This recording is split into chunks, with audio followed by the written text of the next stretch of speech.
my privilege to welcome Sergiy this morning. Thank you again. Flew in from Kiev yesterday, flies back tomorrow, so flying UK visit, literally. You're very busy, so thank you so much for making the time to be with us today. And Sergiy is also a Langham Scholar and will be sharing some of his story with us this morning. So thank you. Thank you. I'm really grateful to Langham Partnership for inviting me to be part of your Vision Day today. In a moment I will tell you that I just overwhelmed with feelings of being here, sharing this time with you. I also thankful to Ruth for remembering my wife and one of my 4 children, Katya. I want to mention names of others. First of all, they are much more gifted than I am. My wife, for sure, and my children, Masha, Katya, Andrei, and Ilya, they're really gifted adults, young adults. Just as an example, Ilya, who is the youngest one, just yesterday when I was here, sent me a message that his first article was published in Washington Post yesterday. He gave me big relief because I was thinking how I will be able in the world explain you in few words situation in Ukraine. Now I can just address you to yesterday's Washington Post, Ilya Tymchenko article about Ukrainian situation right now. It's done superbly, really well, very accurately. So thank you, Ilya. I also am overwhelmed with feeling of that God is here talking to me, reminding me many things that I experienced through all my life in a very special way. I will give you examples. I learned when I was a young person reading some books that first Bible in Russian language, the Bible that I read from my childhood, was translated as a result of Tsar Alexander I coming 200 plus years ago to England, to London. And he at that time was invited to come by part of his family who lived here for a pietistic meeting for a Bible study, as we know now, group. And he was so impressed that when he came back, he ordered to collect professors from Orthodox churches to translate Bible in Russian language. It's known as synodal or Holy Synod Bible translation. It was finished much later because other Tsar tried to stop translation. But there is first connection that I think about how God is uniting us, being far away. I came from Kiev, which is 2,000 kilometers from here, but in so many ways connected with London, with your country. I'm thinking also now about something that happened about maybe 100 plus years ago, so 100 years after Alexander I came. There was another Russian who, in fact, had many connections with Ukraine. His name is Alexander Prokhanov. He is one of the evangelical pillars in Russia. And he spent some time here in London, in England, and came back and translated several hundreds evangelical hymns into Russian language. Altogether, more than 600 songs composed by Alexander Prokhanov in hymnals, in hymn books that I learned to sing when I was part of underground Baptist church in Russia, and in Ukraine. And I think, again, about amazing connection that God from long time ago was establishing between believers in different countries, influencing people far away. I could go on and on, but I just trying to think, well, God, if I'm here, I have to be responsible. I cannot translate many songs. I cannot make an order to do something like Alexander I did. But each of us, in our own ways, need to hear God's call, what He is telling us today. I want to tell you about what's going on with partnership between Langham and Christians in Ukraine as an example of what God is doing today in different parts of the world, as Ruth just shared with us. I want to put it into context of what is the situation in Ukraine with regard of opportunities and challenges of Christians in Ukraine. But I also want to put it in the context of my own personal story. So, talking about my personal story, and let me, the first slide is already here, thank you. I want to give you in several lines. One is that my own personal identity is defined in some ways geographically, and secondly by church identity, and thirdly by calling. My geographical identity is connected with this beautiful city of Kiev. It's a quite old city which was known at least 1,500 years ago. And about 900 years ago, Kiev and Rus, where Kiev was the capital, was definitely the largest state in Europe. I spent most of my life in Kiev, but I was born in different place. I was born in Central Asia, in Almaty. This is why when I saw Fiona and Chichu, I immediately felt something really special. They both are from Asia, from Hong Kong and from Singapore. They will speak today, I believe. But that was the place where my both parents lived when I was born. That was the place where I went maybe every 3 years after I was born back to see my relatives and spend whole summer there.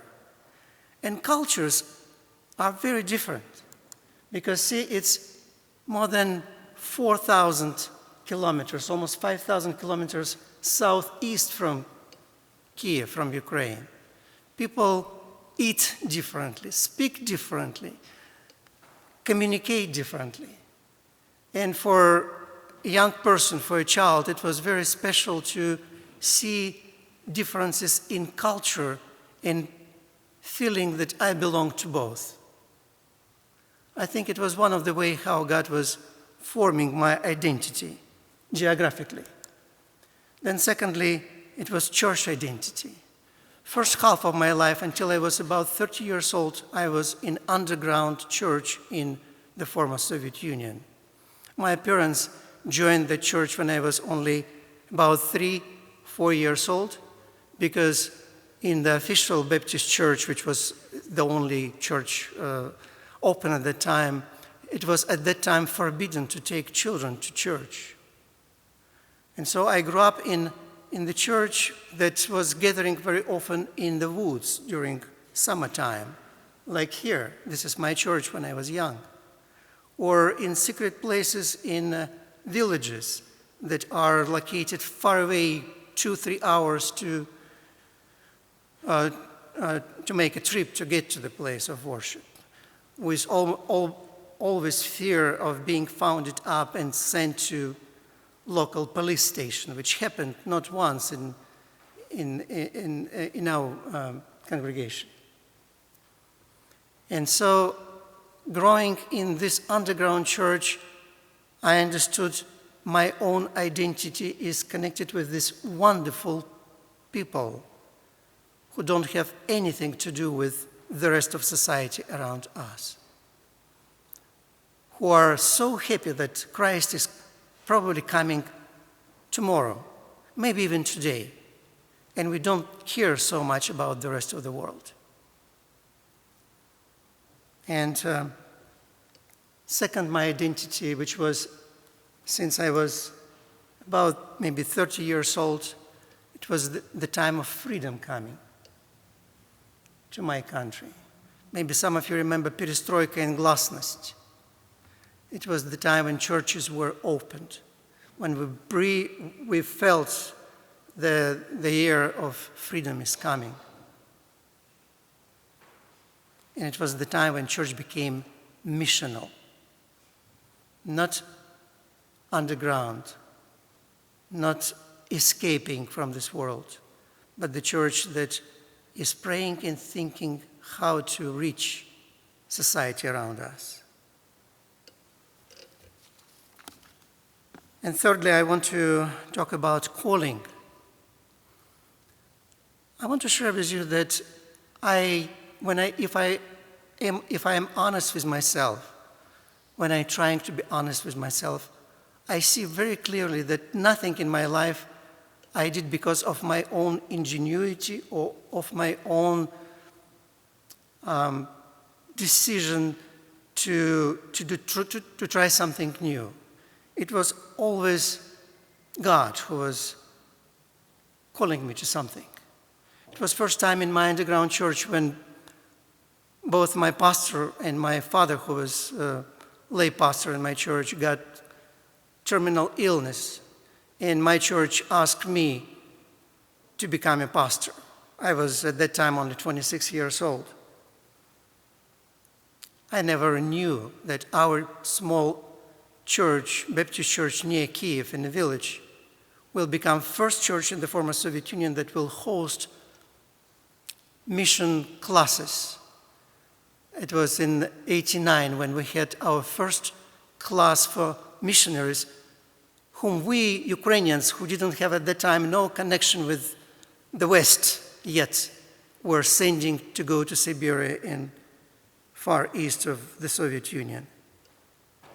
And then I was invited by friends of mine, other young pastors, to be part of the first sending mission.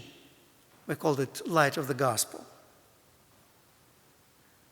And then, because I knew English more than others, still in the Soviet time, I was invited to go to study in Denver, United States, in a seminary. And everything that happened in my life, it was God who was asking me or calling me to do, and I just wanted to follow. By the way, I remember underground church. We didn't have at the time no colleges, no books like here, no seminaries. So preachers were sometimes very exciting, but mostly very dry in terms of understanding of the Bible. So from my young years, I thought if I only will have opportunity to study, I want to study how to preach. So first of my motivation to go to Denver was to learn preaching. And it was the time when Haddon Robinson was there, so God knew where to call me. Then something drastic happened in my life when I came back with my family. Ilya was born there, by the way, in the States. This is why probably Washington Post asked him to write an article. So when we came back with our 4 young children, and we're still trying to understand what is this new country, which is now not Soviet Union, but Ukraine. In early 1995, we had this conference that I was asked to participate in organization and translating also.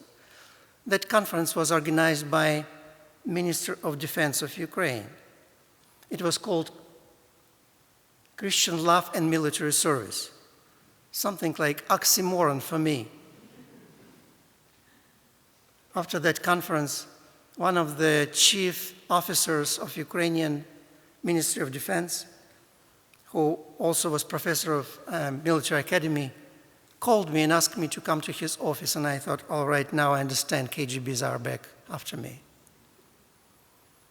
He looked confused. He said, our new president asked me and 3 other men to work on new ideology for Ukraine. None of us know any other ideology rather than communist ideology. I observed you. You studied in America. You're a Christian. Are you truly Christian? Yes, sir. Then would you help me, please, to write new ideology for Ukraine? Remember underground church, where I grew up. Remember my identity being completely separate from this world. And now this world is coming to me and asking me, help us. More than that, he said, can you do it on behalf of your brothers and sisters, Christians? I was really ashamed. I couldn't help at all. I spent with him maybe an hour. He never called me back. I was going away from his office and praying, God, if only you one time again allow this happen, help me to be prepared. And this was beginning of new sense of calling, because after that, everything what God was opening for me and for the ministry in Ukraine that I was connected with was aligned with this request. A few years later, I was representing International Fellowship of Evangelical Students when Ukrainian Evangelical Fellowship of Evangelical Students was accepted into the big family in Seoul, Korea. And I was standing forgetting my coffee during the coffee break. And I realized that the person who was standing behind of me was John Stott, who was preaching here on this place. And he asked me about what I'm doing. And I told him. And he said, Sergey, do you want to get PhD? This was the beginning of my Langham Scholarship partnership with you. In 1996, we already established Realis Christian Center. We thought about we need to research what Christians can do, we need to educate pastors, and we need to bring light to the society. We thought about Realis as not only research, education, and light, but also as Realis as a reality in Latin, to help people seeing reality of Christ in everyday life. We started with equipping Christian leaders, and we have more than 100 of those who got master's degree through Association of Theological Schools that gave accreditation to a small group of people, Realis. We didn't have even our own building. Many of these people who are spread around the former Soviet Union are heads of mission societies and seminaries and big churches. Then there was another call. I was trying to finish my PhD that I started in Leeds when we had Orange Revolution in 2004. I went with a friend of mine who was General Secretary of International Fellowship of Evangelical Students to pray in the center of Kiev. And suddenly there was a van that stopped, and Christian young people jumped from this van and put this tent, and they said, Pastor Sergey, God sent you here, you will be our pastor here. That was the beginning of tent ministry in the middle of the Orange Revolution. So next 17 days I was with this, days and nights, I was with this people giving proclamation in the middle of Orange Revolution. My PhD was delayed. I'm so thankful for patience, your patience. Because next time, when it happened, Maidan in 2013, I was able to finish my PhD, which was in political theology. It was right in time for this event when more than 1 million people, some people counted 1.5 million, were gathering during weekends for several months, were gathering together. More than 100 people were killed. The war that Russia started in Ukraine is still going on. And Realis was invited to establish a new program, in fact, several programs, one of which was precisely political ethics and theology in the center of Kiev, in prestigious Dragomanov National Pedagogical University. There was also a program for chaplains who were coming from the front line. One of them wrote me just this morning. They were studying chaplaincy and Christian counseling through one of the master's programs. Now I'm coming to my last section, which is opportunities and challenges for Christians in Ukraine and current ministry of Realis. We have incredible opportunity for Christian ministry now. It is right time for you to be engaged in countries like Ukraine. Just several figures. People still have incredible confidence in church, 61% comparing to 11% currently, according to The Guardian in UK. People call themselves Christians, 66% of the whole population, compared to 31% in England.